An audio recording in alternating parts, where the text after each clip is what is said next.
वाले हैं। बहुत ध्यान से आज की कथा सुनना कि एकादशी का आपसे आपसे आपके बच्चे पूछेंगे, मम्मी हम भगवान विष्णु का दर्शन करते हैं, हम राम जी का दर्शन करते हैं, हम कृष्ण भगवान का दर्शन करते हैं, हम भवानी माता का दर्शन करते हैं, हम शंकर जी का दर्शन करते हैं, हम सारे देवी देवताओं का दर्शन करते हैं, पर ये एकादशी माता तो कभी नजर ही नहीं आती। पूछेंगे कि नहीं पूछेंगे कि तुम जिस एकादशी का व्रत करते हो इनका जन्म कहां से हुआ,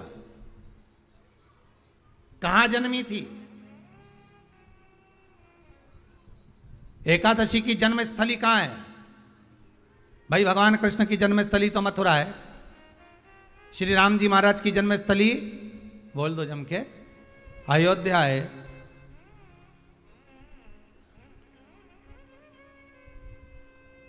कोई आपसे पूछ ले कि एकादशी की जन्मस्थली कहां है तो आधे लोग तो बाल खुजाने में लग जाएंगे कि एकादशी आखिर पैदा कहां हुई थी, जन्म कहां लिया था, इसका जन्म हुआ कहां था, कहां जन्मी थी ये?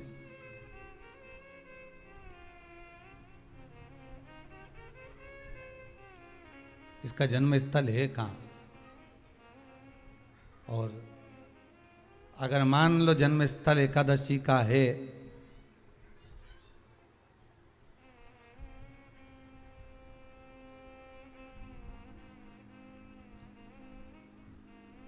और एकादशी अगर जन्मी है, उसका जन्म हुआ है और दुनिया के लोग इतना व्रत करते हैं, उपवास करते हैं,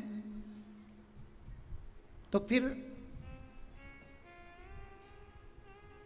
इसका जन्म स्थल कहां होगा? तो कहा इसका जो जन्म स्थल है वो बद्रीनाथ। कहां पर है? बद्रीनाथ। और उस बद्री विशाल में भी एक गुफा जिसका नाम है हेमवती। क्या नाम है? हेमवती। उस गुफा में एकादशी का जन्म स्थल है। बद्री विशाल में हेमवती गुफा जो 12 योजन अंदर प्रवेश करने जितनी है, 12 योजन की गुफा के अंदर, हेमवती के अंदर एकादशी का प्रागट्य हुआ था, एकादशी का जन्म हुआ था।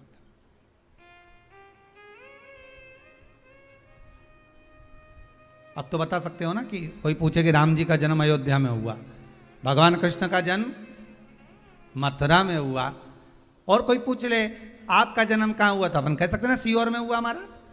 और आपसे कोई पूछे कहाँ हुए तो कहीं इंदौर में हुए, कि देवास में हुए, कि भोपाल में हुए, कि मुंबई में हुए, कि पूना में हुए, आपका तो बता दोगे। पर बच्चे आपसे पूछ ले मम्मी तू इतनी एकादशी का व्रत करती है, एकादशी का तू व्रत करती है और सबको करा देती है कि वल्लभ कुल की एकादशी करो, भले बकरी जैसे चरो पर एकादशी करो, और सबको एकादशी कराया, तो कोई पूछ ले कि एकादशी का जन्म कहाँ हुआ था, तो आप कह सकते हो कि बद्री विशाल में, हेमावती में, बद्री विशाल के हेमवती गुफा के अंदर जो 12 योजन की गुफा है, उस गुफा में एकादशी का जन्म हुआ। कब हुआ?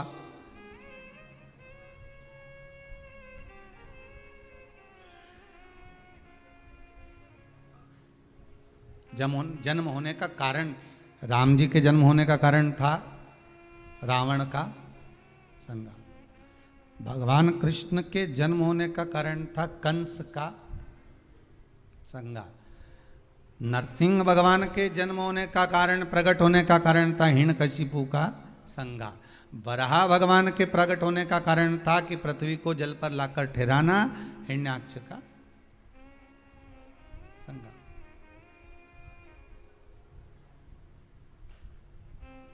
तो फिर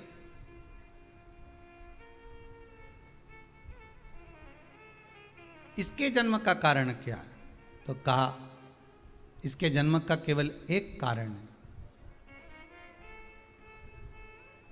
सतयुग में, अब एक और बात का बहुत ध्यान दीजिएगा महाराज, सतयुग एक बार नहीं हुआ कि तुम सोचो कि सतयुग के बाद में द्वापर, त्रेता आ गया, त्रेता के बाद द्वापर आ गया, द्वापर के बाद कलयुग आ। एक सतयुग नहीं है, एक त्रेता नहीं है, एक द्वापर नहीं है, ना जाने कितने कितने सतयुग निकल गए, ना जाने कितने कितने द्वापर, त्रेता, कलयुग, ना जाने कितने निकल गए।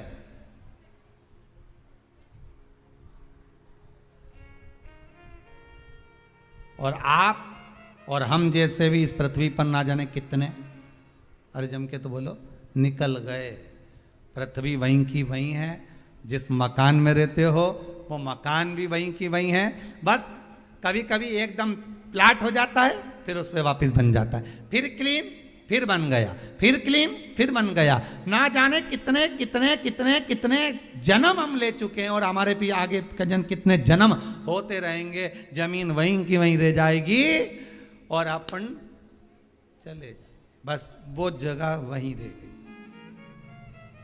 जो पहले परदादा जी की थी दादाजी को मिल गई, दादाजी की थी पिताजी को मिल गई, पिताजी की थी उनके बेटे को मिल गई, उनके बेटे से उनको बेटों को मिल गई। मिलते मिलते मिलते मिलते कब वो जमीन भी बिक गई समय की अवस्था में, फिर दूसरे की हो गई। और हम सोच कर रह गए कि ये हमारा है, हम इसके लिए लड़ाई करें, झगड़ा करें।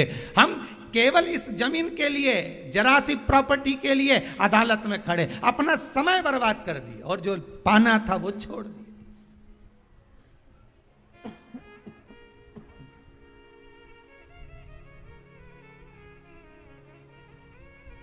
जो पाना था वो छोड़ दिया हमने।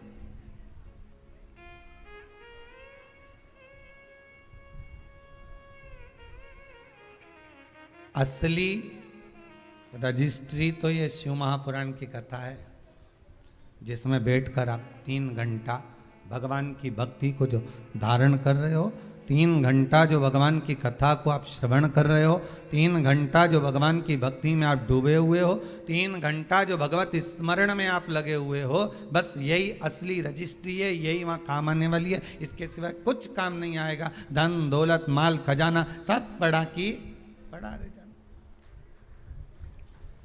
सब धरा की धरा।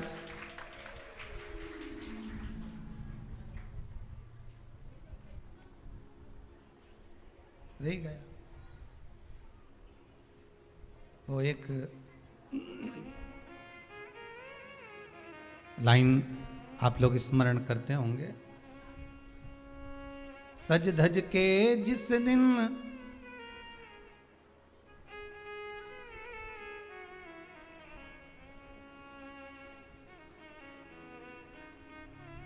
सज धज के जिस दिन मौत की शहजादी आएगी, न सोना काम आएगा न चांदी आएगी। अलमारी में धरा की धरा रह जाएगा, लॉकर में पड़ा की पड़ा रह जाएगा। लॉकर में पड़ा की पड़ा है, अलमारी में धरा की धरा है। कपड़े भी सारे घड़ी बने की बने रहे, कपड़े भी धरे की धरे रह गए और सब पड़ा रह गया।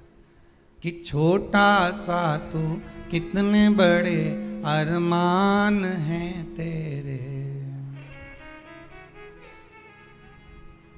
मट्टी का तू सोने जैसे मान है तेरे। मट्टी की काया एक दिन मट्टी मिल जाएगी, न सोना काम आएगा न चांदी आएगी, न सोना काम आएगा न चांदी आएगी। सज धज के जिस दिन मौत की शहजादी आएगी, ना सोना काम आएगा ना चांदी आएगी, ना सोना काम आएगा ना चांदी आएगी। सब पड़ा रह जाएगा, धरा की धरा रह जाएगा, सब पड़ा की पड़ा रह गया, जीव चला गया।